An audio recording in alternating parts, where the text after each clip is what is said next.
So I thought I would try doing a live stream, but impromptu. So I guess the only people currently watching this right now is either people who's gone back or people who are watching this at a later date, because obviously people are going to gradually come into the stream as and when. So hello to everyone as they gradually arrive, and sorry there isn't going to be an actual video today because I've been really busy, like to the point where I knew that I wanted to get a music video. Hi everybody, thank you for joining. Hello. I wanted to get I knew that the video for this week needed to be one of the music video ones because we started the series of music videos and I didn't want it to be a long series that lasts a year or 2 years or whatever. I wanted it to be super quick, so I wanted to go, okay, I'm going to do a month and I'm going to teach you how to make music videos in the space of a month. Hi everybody that's turning up. So doing the music videos in the space of a month meant they had to be the quality that I want, and right now I don't have the time to make it the quality that I want. So you get this instead. Sorry. It's worth noting I'm doing this on a phone, and if you send a question through, I have to read it really quickly, otherwise it just disappears off the screen. Hi everybody, first question come through. What equipment do I recommend for a band gigging? Really, you're going to want the best that you can get. That's your only option, really. If you've got £4,000, get some amazing kit. If you've got like £400, I would prioritise getting a decent guitar and a decent amp as opposed to one really good amp and a shit guitar, or a really good guitar and a shit amp. You want to kind of find a balance, because you can get really good stuff, but if you pair it with shit stuff, you're just going to end up ruining the good thing. So you can pay £2,000 for an amp, but put a £10 guitar through it and it's not worth your money. So in a very short answer to your question, just get your budget and split the budget quite equally between the equipment that you get. If I had to recommend specific things that I use for gigging, I use a Vox amp. I use two Vox amps, sorry. I use that amp that you can see right there, and I use another one that's almost identical to it, and I run them both parallel. Same guitar through both amps, and I do that because it sounds like two guitars, but I'm only one guitar, and the band only has one guitar. So that's what I'd recommend. Oh, the guitar that I use is a Gibson. We've done a video on this before about our equipment. If you go into the search box on our channel and just type in equipment, there's a video there for you about the equipment that I use and the equipment that Joe uses. You may ask, why isn't Joe here? Joe is currently in South Korea, believe it or not. Now you may say, why is Joe in South Korea? It's nothing political. He's gonna hold a sign up that's just like, stop the war. He's taken a band over with the record label. We've taken a band and gone to South Korea just to do a festival. There's a festival there called Zandari Festival, and yeah, we've took a band over to South Korea to play at that festival. So hopefully that should be pretty cool. He'll be back next week. Yes, pressing in the comments. It is to do with Sound City. So Sound City, which we went to, is in Liverpool. However, they partner with a festival in South Korea called Zandari Festival. Oh, it's Zandari Festa. And yeah, we have a bit of a relationship with Liverpool Sound City, which I believe for next year is just going to be called Sound City, not Liverpool Sound City, because they're going to run it across a few different cities, which I believe they've tried to do before and are doing again. You're welcome to the person who said thank you in the comments. You're very, very welcome. Yeah, it's kind of cool. I wish I was going. I wish I was in South Korea, but I'm not. I'm here, and I'm with you, so that's fine. Yeah, send comments through if you... Send questions through, sorry. Cheapest way to get 20 CDs. My guess would be that a lot of duplication companies won't do CDs for less than maybe 100. If you can find a company that will do 20 CDs and will print artwork onto the CD and give you an actual like box and stuff with it, I would recommend going to a company for it. If you can find a company that will do it for 20 CDs. However, if that's just not the case, then I would definitely just get some cheap CDs and burn them yourself. If you come to Dublin, would you like to come busk with me? Yeah, yeah, if you want. I mean, I don't know if the type of stuff that I do is overly great for busking. I mean, I'll come and fucking jam with you if you want or whatever. Yeah, that'd be cool. But I don't know. I've been thinking about this a lot recently because there's been a few songs that we've written with the band, and I've tried to challenge myself, especially vocally. Guitar wise, less so, mainly because I try to keep the guitar bits good but simple so that I can sing over the top and make sure that I can balance the two. But I'm really trying to challenge myself vocally with either going a bit higher or mixing a lot of notes and all that kind of shit. So I've particularly been thinking about vocal lines and then writing vocal lines and then spending a very long time trying to get those vocal lines right so that I can then perform it. Like, me just jamming out a vocal line now is just pretty much non-existent because I'm trying very hard to make them better than what I can do just winging it. So, have I ever used Ditto Music? I haven't used Ditto Music. Is it a distributor? Like, can you send your music to iTunes and all that kind of shit with it? How do I write riffs better for the guitar? And the rest of the sentence, which I'm not going to be able to read out. How do you write better riffs for guitar? I did do a video on this a little while back, and the video kind of said, if you're playing a lot around the same scales or you're staying in one place, move, go somewhere else so that you're doing low notes and then really high notes, and just wing it and just see what you come up with. It doesn't have to be anything special. You don't have to have anything in your mind beforehand. Just wing it, just with something a little bit weird. And that's a good way of writing slightly more interesting riffs compared to what you might be used to. Whether or not that's a good bit of advice for, I don't know, just writing riffs in general, it's hard to say without saying what genre you're in and all that kind of thing. How do you create a vocal melody? Good question. The simplest answer is just sing. But I get that it's not that easy. Really, if you're playing a chord, generally a chord like a major chord or a minor chord will be made up of 3 notes, first, third, and fifth. If you create a melody with your voice, either using the first, third, or fifth note, or a combination of them, and you work around them, then that's the start of a vocal melody. Then you can start, if you're doing 1, 3, and 5, if you're going from 3 to 5, you can go via 4, so you can add an extra syllable in there maybe. Help, people will say I sound like Morrissey. That might be a good thing. I think Morrissey's made quite a lot of money. Where do you recommend doing a first gig? I have 2 answers for this question in terms of first gig. Oh, thank you for the comments about liking Dogmatic. Thank you. If you want to do a first gig that is your first gig as an individual, you have never played a gig before, I would recommend somewhere that's going to be a little less scary. So not trying to get the best gig in the world, not trying to get anything overly hyped, and just playing, because you're going to need to kind of get yourself to the point where you're confident performing. Then you can start being like, okay, so now we need to promote the music that we're writing. Because I think you need to get to the stage of being confident before you can really get to the point of promoting your music, mainly because your music isn't going to come across as well to people if you're not confident. However, if you have gigged before, but it's going to be your band's first gig, like you've played with bands before and then you start a new band like I did with Dogmatic, I would recommend being quite ambitious and trying your very, very hardest to nail it.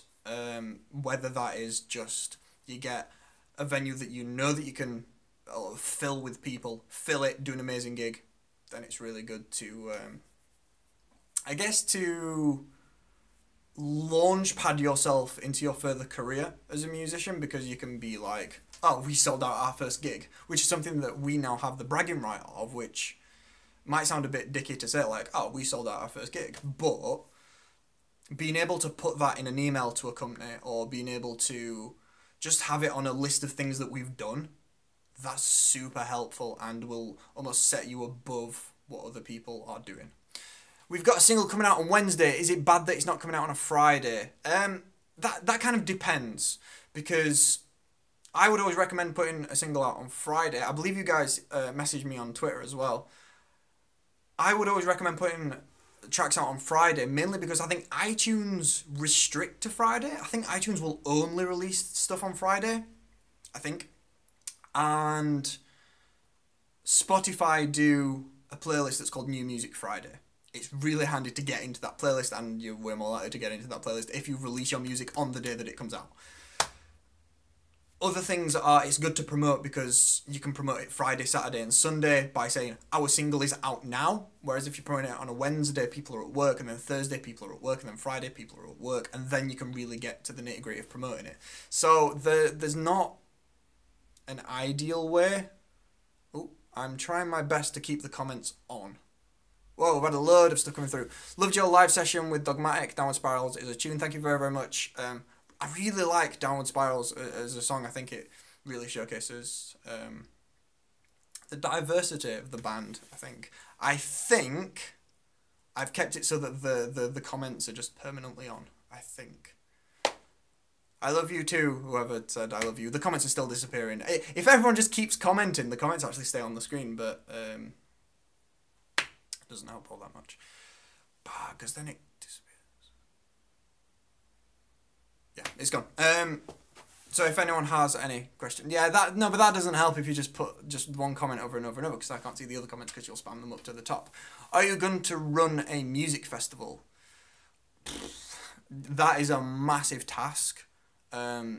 Just from running a stage at a music festival is super hard. Like for Tramlines Festival in Sheffield, for the past 3 years, 3 years, but I think I was only involved for the last 2.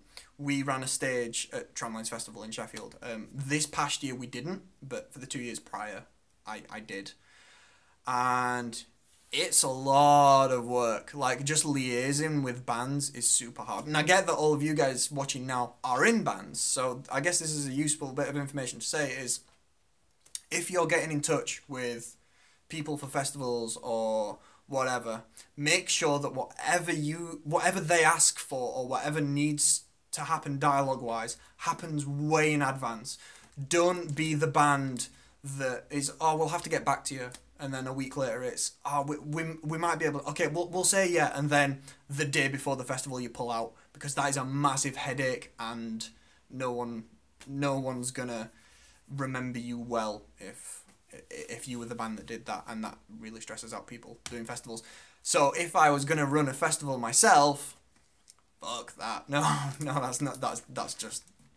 That's a lot of work, and there's a lot of money in it. Like if you take a festival like, I don't know, a big UK festival that might pull in 80,000 people. If all those people have paid like, let's say £100, 80,000 people at £100 is £8 million. That's pretty alright, isn't it? I know you've got to pay bands and you've got to pay staff and you've got to rent the entire thing and you've got to make all the things, but I imagine their profit margins are really high, so it's a nice thought. I would love to do something like that, but how nice are BBC introducing? I can't speak specifically on BBC introducing as a whole. BBC introducing Sheffield, which is part of obviously BBC Radio Sheffield, is run by a guy called Christian Carlisle, who is a super nice guy. I actually judged a competition with him once. There was a competition at the O2 Academy in Sheffield, and me, Joe, and Christian were judges at that this event, and it was like a proper X Factor style thing that happened. Like we were in the main stage, and there was maybe like 400-500 people there, so it wasn't full because the venue itself is like 2,000 people capacity. So we had a wooden table in the middle of the crowd, so there was just like a crowd, and we just had a table with like little lamps on and like our little judging things, and then each act would come on, and I think they did about 3 songs, and then after the 3 songs, we got a microphone and had to like criticize them live. So it was almost exactly like what X Factor was like. But yeah, Christian Carlisle is a super nice guy. So BBC Radio Sheffield and BBC Introducing at BBC Radio Sheffield, super nice, and yeah, from my experience, all round good. You can never guarantee that you'll get on if you just upload to the BBC Introducing uploader, but that'll be the case across the board because there's so many people making music, and all it takes is one little thing, for like one little inconsistency in the track, or just one thing that the genres doesn't really fit right, and instantly you are put down and you don't get played. No, I'm trying to get the comments back.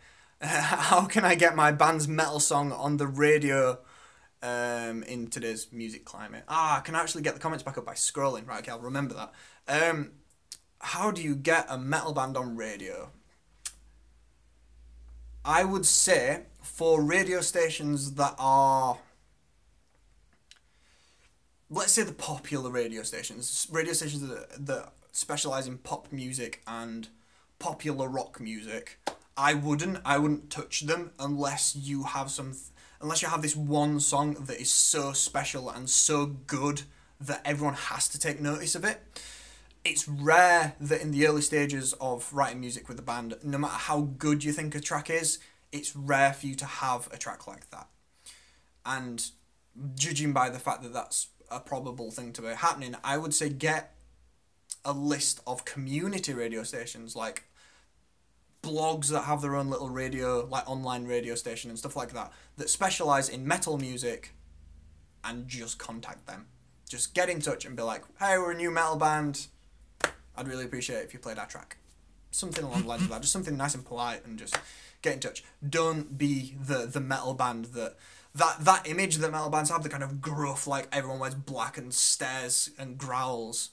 As much as you might have that as a persona, don't have that persona in emails when you're talking to industry people, because they want someone who's nice, they want to have a relationship with you, and they want to have a good dialogue. Be the kind, nice band that they are expecting, and you'll be much more likely to get played. You'll be amazed at the amount of times that we've had a bad relationship with the band because of the way that they present themselves, as opposed to their music or anything about them as an artist. Right, okay, I can start scrolling through comments so I can jump back to some older comments to answer. Thank you for everyone who's tuned in and asked questions, by the way. This was super impromptu. Like, a few hours ago, I was like, do I have time to edit and record a video? No, I don't think so. So what am I going to do? I'll do a live stream. I'm sure someone will turn up, and I wasn't really sure that anyone would turn up, but you did. Thank you very much, everyone who has. How can I start as a music producer? Should I go around asking in studios or do an internship? Super hard question to answer, because... Okay, I'll tell you the blunt answer. I'll tell you the honest, blunt answer, and that is that you aren't going to get into music producing for years. What you really want to get into is engineering. So, being the guy working the board, moving the cogs, that in theory isn't adding any creative... in theory, you aren't adding any creativity to what is being made. The producer will be over your shoulder telling you what to do, as well as the band from the other shoulder telling you what to do. If you can get into engineering, then you can gradually get a really good track record behind you of, I'm amazing at engineering, I've done all of these tracks. Then people will want to start hiring you as a producer because you know what you're talking about. That's generally the best way around it. In terms of getting into engineering, learn what you need to do, whether that's just on a laptop, just learn it, or go to college and learn music technology or whatever. And that's what I did. And I've never been hired as an engineer. To be fair, I've not actively tried to be hired as an engineer, but it's just worth knowing that it's a hard profession to get into. But asking around studios and saying, I am more than willing to come and make tea for everybody, is a really good kind of way in. Not guaranteeing that you'll get a job after it, but... Music has always been a great help for depression, but less and less. What do you think? Is that you saying that you think that music is a good way of helping depression, but that is less so recently? If that is what you mean, I would say go find some new bands that make you feel like what you felt like when it helped before.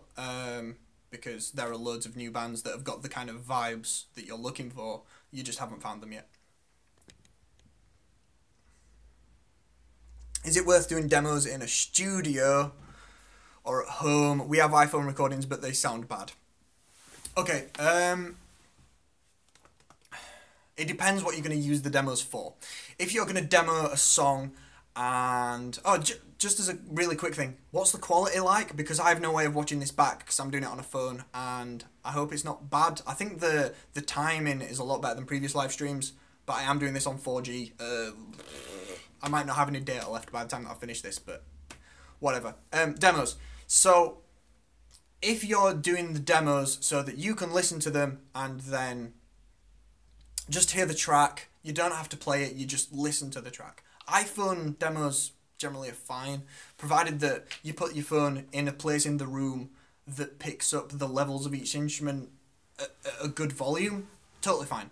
If you're going to send them around to other people, like ask your parents, ask your friends what the songs are like, iPhone recordings aren't great because you know what it should sound like and therefore project that onto the iPhone recording. They don't. They've just got this iPhone recording, so it's sometimes hard to hear specific bits when it's so distorted as it would be from an iPhone recording. So yeah, recording it yourself would probably be a good idea. If you want to use like MIDI drums and that kind of stuff, if that makes it easier, do. Even if as a drummer, or and if you're the guitarist and then the drummer says, well, I want to play it, it's my song, I want to play it. If there is no way of you recording drums without going to the studio, just MIDI drums onto the demo. Because having that song as a finished song, not to release, but just as something that other people can listen to, that's far more helpful than making sure that it's you playing drums on it. For example, one person could record the demo, play bass, play drums, play guitar, sing. Even if it's not the singer, that is more helpful for people to listen to than an iPhone recording of the actual band. It's just worth thinking about. But I wouldn't recommend necessarily going in a studio to do it though, because if it's going to cost, you're best off getting a single done. Or an EP or whatever.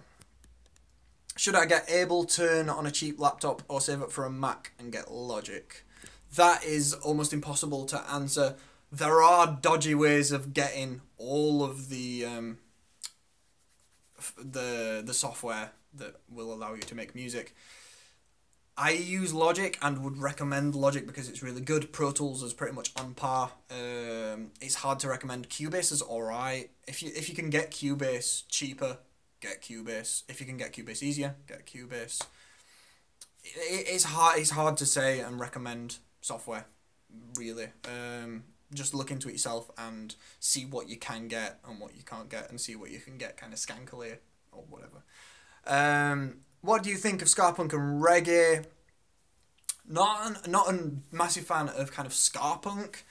If it's on in the background, it sounds kind of, I'm into it, but I won't actively listen to it. In terms of reggae, there are some things that I really, really like in reggae, and there are some things that I'm like, nah, I'm not all that bothered. Yeah, it's not really a genre that I listen to overly often, but it's not anything that I particularly hate. Any tips for a debut album release?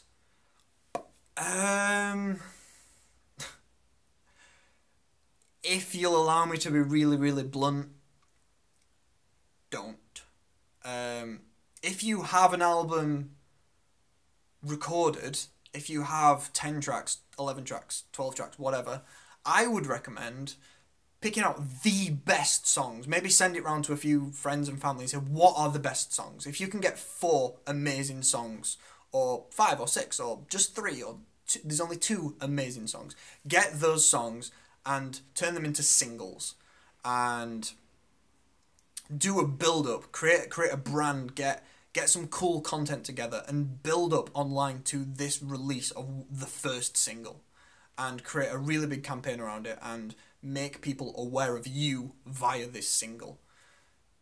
Then, when it feels like that's kind of dying off a little bit, and you've done your music video and it's gone well and all that kind of stuff, do it again with the second song. if you've got 5, 6, 7 songs that all are amazing and fit this thing, then just keep doing that. Maybe then at the end, release the album.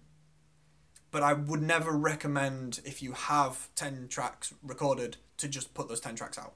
Because, especially for a band that I would imagine is at a low level, no one really gives a shit. So if you put out one song that's amazing, that's a banger, that's when people take notice, and then they care about the second single, and then they care about the third single, and then in a year's time, or in 2 years' time, they care about the album. No one right now cares about the album, so I wouldn't. If you just wanted advice on how to distribute it, and you just want to get the album out, I don't know, like TuneCore or whatever's alright, but I wouldn't recommend doing that. Why did you and Joe end up joining different bands? Well, the first band that we were in split up, and then I started writing a solo project, which was anti-stuff, and then when I started turning that solo project into a full band, Joe joined for a little bit. Turned out that it wasn't the music that he really wanted to do, so left again. Then I've carried on that project to then become Dogmatic, and Joe started a project on the side. So it wasn't really a thing where we were like, we're never going to work together again. We work together all the time for Music Club, and we write songs together on Music Club. So if anything, it's a fresh change to not be permanently working with Joe. I mean, he works at the record label as well, so we were constantly working together. So maybe it's a good thing that we aren't in a band together, because we get that kind of separation, and we that can then draw different inspirations from our own bands then when we write music together. So that's why, but it doesn't really matter anyway.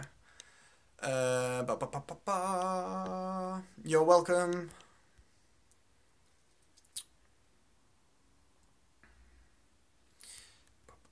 Back onto demos. If you can get a live recording of yourself, that's really handy, because that means that you can also judge your performance on top of your music and all that kind of stuff. Which, for a live performance, is just as pivotal, I think is the right word. So if you've got an amazing sounding act, but when you play you're all stood still and not moving, that's boring. I would prefer to see a slightly sloppy band that's really entertaining to watch than someone who's stood just playing just static but are playing something that's really good and tight. That might just be me personally, but I always think that you're putting on a show, so put on a show.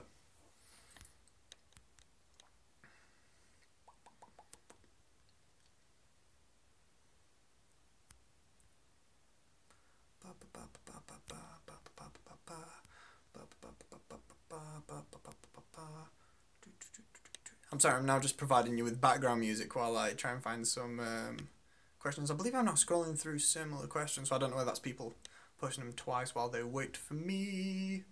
So some people are watching this in 720p, some in 480, that's fine. What's the lowest amount of watts that you need to gig?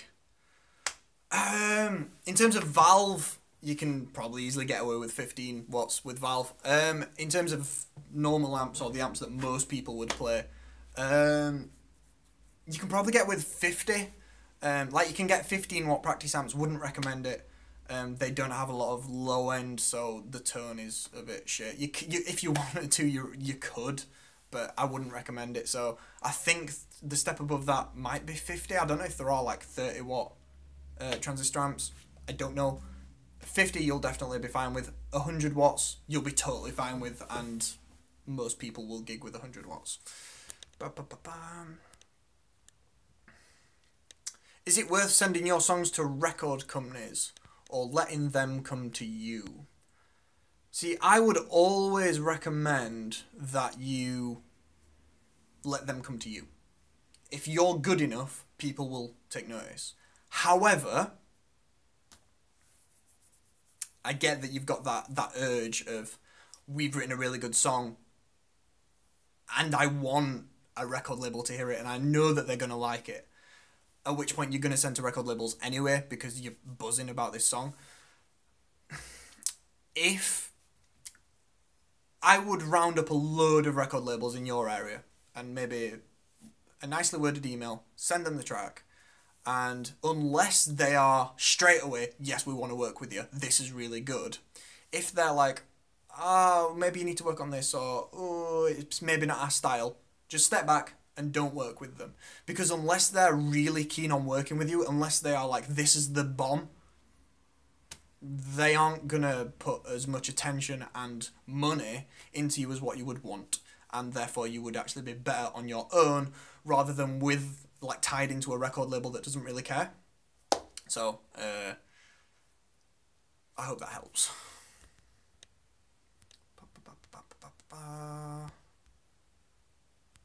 Oh, my phone's telling me that I've got low battery. I've got it on charge, but apparently doing a live stream is actually draining it quicker than it's charging it back up. Tips for doing a good gig or a good show. The easiest thing for me to say would be feel the music. Watch other bands and see how they are into their music. They are 100% confident that this song that they are playing is the best thing that you've ever heard. It might not be true, but there's this aura that when they're playing it and they really feel it and they're loving it. That, you need that. If you're not 100% in love with your songs, write more songs until you are. Because it shows if you're slightly insecure about a song, it shows if you're nervous, and I get nerves are really hard to get over, but fight through it and just perform. They're there to see you and they want a good show. So give them a good show. Give them movement, but don't overthink it. Don't be like, okay, so I need to keep moving my feet and I'll go over to the drummer and I'll stand here for a bit and just loosen up and just perform.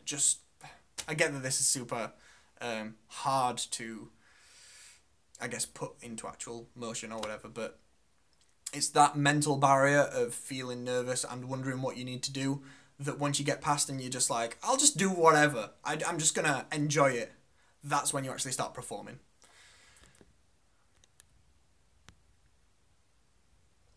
What do I think of the idea of a solo bassist? I think I read that right. Yeah, solo bassist. So someone who plays bass and makes songs that is just bass. I mean, I wouldn't particularly listen to music like that, but if you can make cool songs, I don't care what you use. If it's got a good melody or it's nice and calming or whatever, I'm all for it if it sounds cool. What's your opinion on BIM? I don't know a great deal about BIM, although at the record label we are going to be having a little bit of a relationship with BIM, so I'll just say good stuff and be like, yeah, BIM. I don't know enough about BIM to judge. And the other company that you mentioned that's like BIM, I've never heard of.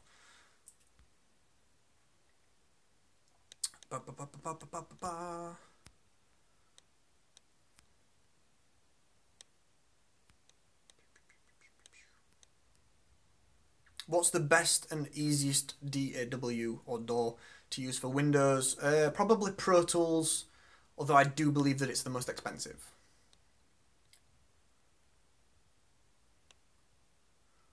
What is a college music audition like? So, my guess is what you're asking is when you apply for a course, you have to go in and kind of prove your worth. You have to prove that you are at the level that they want. It's fine. It's literally a teacher and they'll take you into a little practice room and be like, okay, what have you got? And they're expecting you to be nervous and they're not expecting the best thing in the world. And from someone who's been through college, and I was doing the tech side of stuff, and I was doing tech side of stuff for the performers, for the people that were at college to do music as a performer. By the end of the college course, some of them were still shit. So I really wouldn't worry about the audition, because provided that you can prove that you can actually play your instrument, you'll be fine. You'll be totally fine. The end of this live stream may come at the point where my phone battery gets right to the end. So we may have 10-15 minutes left. So if you've got anything that you want to ask me, ask it now.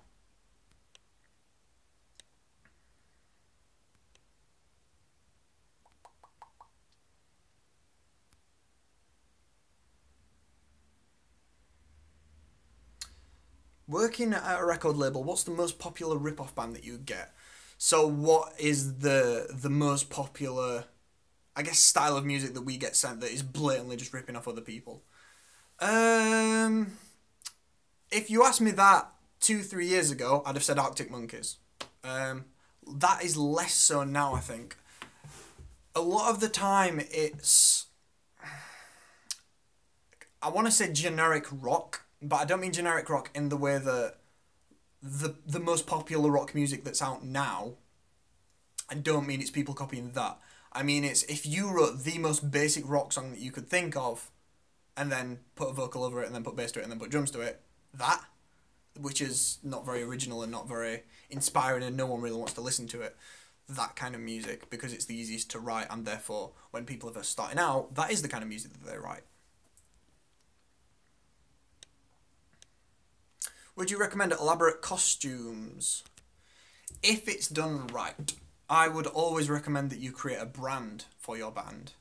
So much so that I did an entire series on it.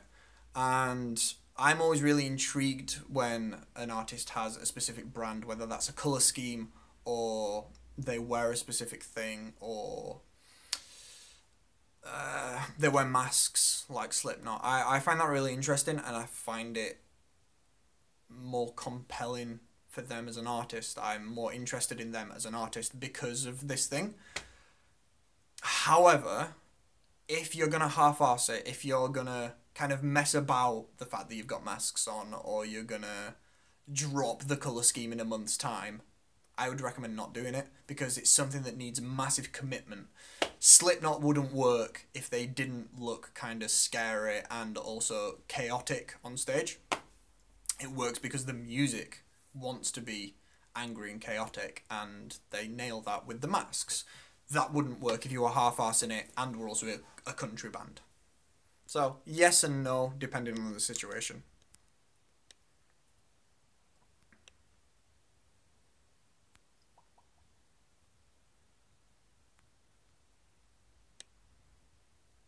After college, what could you do with a music technology course? I really want to go to university, but I'm down to do anything that involves music.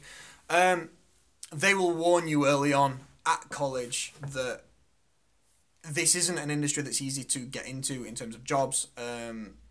Whatever it is that you want to do, I would recommend trying to get to do it, because it's going to take a lot of commitment, and it's going to take time, and it's going to take balls to get into the profession that you want to do. If that's studio engineering, go and volunteer, go and make your own tracks and show off that you're good. If you're not good yet, get good, and then just work your arse off to try and get to the place that you want to be. If that requires going to university to learn a bit more, do it. If you think, well, I only want to go to university to kill time before I actually start a real job, maybe don't go to university, but that's totally up to you. What's your opinion on the way that music is going now, e.g. the charts? I don't really have a problem with that. Within reason, I think, because I'm thinking about the way of wording this, because really I think the question here is, do you think pop is shit? Really, I think that's the question that's going in. And pop has been around for a very, very long time. In the 60s, the Beatles were pop, and their most basic, boring songs were their most popular. Mostly. And through 70s, when the pop that we know now started to come about, and then in the 80s when it really came about, and then the 90s when it was boy bands and girl bands, and then into the 2000s, and then now, I don't like any of that from any of the eras. So my opinion of the charts and where it's going is, well, I don't like any of the charts and haven't liked anything that's been in the charts pretty much ever. So my opinion of it is they're still experimenting. There's lots of pop artists that are coming out with stuff that's different, or they're trying different things, or they're merging different genres into pop.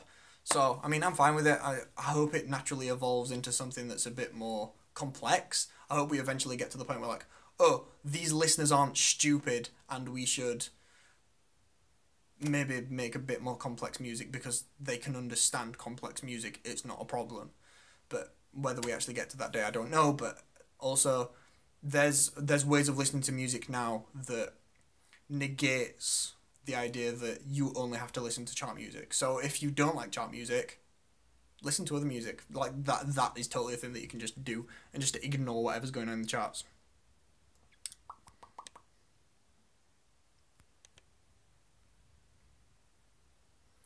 How would you tune to an alternative tuning without stage death? Good question.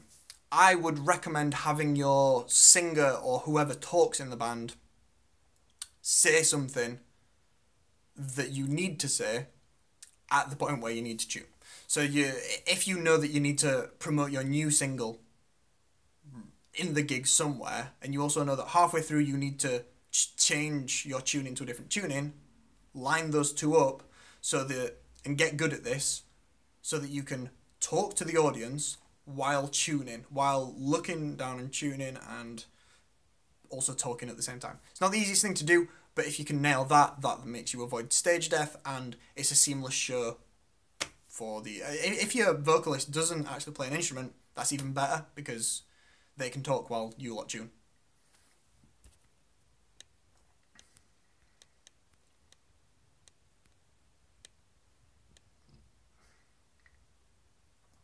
Do you suggest covers for new bands, even if they have an original set? Yeah, if you want to play them at practice. However, if you're going to play them at a gig, unless it's an original take on the cover, I wouldn't recommend it. How do I get into live sound engineering?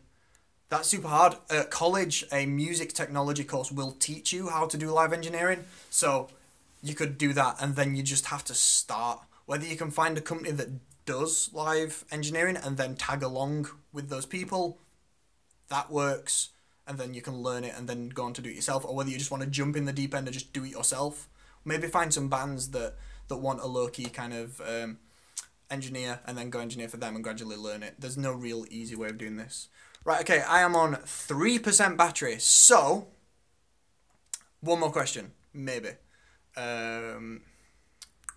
Is combining classical ensembles with rock bands fresh or overdone? If you do it well and it doesn't just sound like a rock track with an orchestra added on awkwardly, if you write the song for an orchestra and a rock band, that could be really cool. There aren't many artists that have actually done that. It tends to be, oh, this is just a rock track with violins, which is super boring. Ba, ba, ba, ba.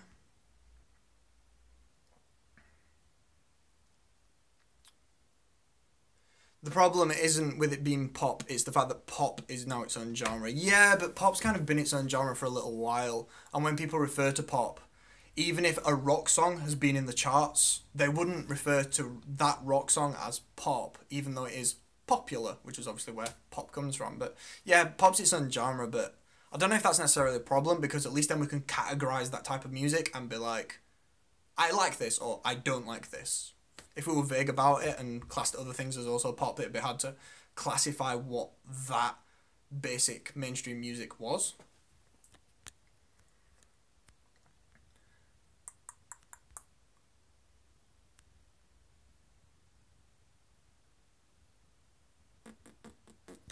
Okay, I'm on 2%, so what I'm going to do is...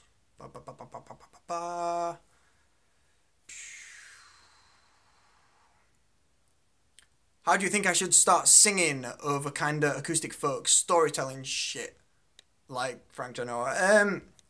Tell you what, in terms of writing vocals and all that kind of stuff, take inspiration from other things like poetry or films or something and mess around with it. I'm not saying do this for every single song, but if you can get kind of an original way that you write your lyrics, that is so interesting because everyone writes lyrics the exact same way. So if you can find a way to write lyrics differently, do that. Hi to someone who's just joined. I apologise, but I think this is going to have to be the end of the stream. It's 45 minutes and I'm on 1% battery. So before it dies, which it might do in the middle of this sentence, thank you very much for everyone who turned up, and I hope this was helpful. I hope I answered all of your questions. I know I missed a few. I apologise. Thank you very much for the support. Thank you for all the, just everything, just thank you. Our first video's close to 100,000 views now, which is, wow, weird. So the channel's slowly but surely blowing up, I think. So thank you very much, because it's you people that comment and like the videos and all that kind of stuff that help this happen. So thank you, and have a good evening or night, depending on where you are in the world. Good morning to everyone in Australia. Okay, bye-bye, bye-bye. And stop.